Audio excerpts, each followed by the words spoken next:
If this morning nobody had showed up, I was going to walk by myself. I feel so moved to do that. But I know that there are people would have come out. A father still grieving the loss of his son to gun violence 6 years ago today led a protest in the nation's capital to implore the Belize Police Department to bring the perpetrators to justice.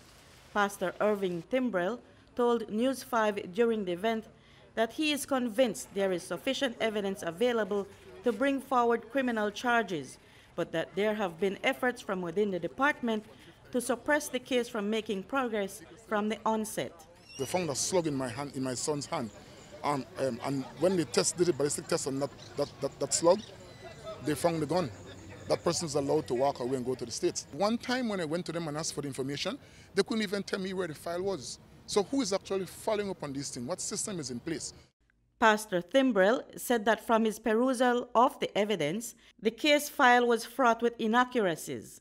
He said that his demand for answers went all the way to the House of Representatives, and it prompted reaction that made him discover the errors. It was taken to the House by the area rep of Cayo South. That spurred the previous Prime Minister to get a report from the police and give it to me. You know, when I read that report has a date that is 1 year wrong. In that report, it is shown that they were supposed to get a F-150. The police went and got a forerunner to make an error like that. They're not even close. Physically looking at those vehicles, they're not even close. We've seen some of the evidence, and we know that there's more than sufficient evidence. That is based on your views, your there's feelings. Eyewitnesses. Listen, there's inaction on this issue, and there's a reason why this inaction is taking place. Why would you say there's reason? I will say what everybody knows about our nation, but doesn't want to say. People have dirt on other people, and if these ones talk, then they're going to expose the dirt. And that's why I'm saying darkness starts to cover the land.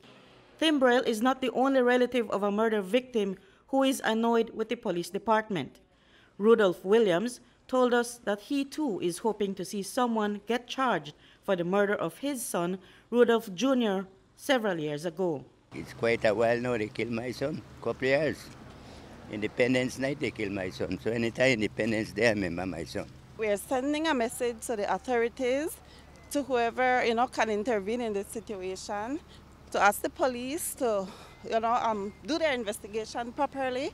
While it has been 6 years since the cousins were gunned down, their relatives say they will not stop until they get some answers. If it has been labeled a cold case, I hope this march today, will help them to reopen that file and dig further and try to come to some conclusion of what happened.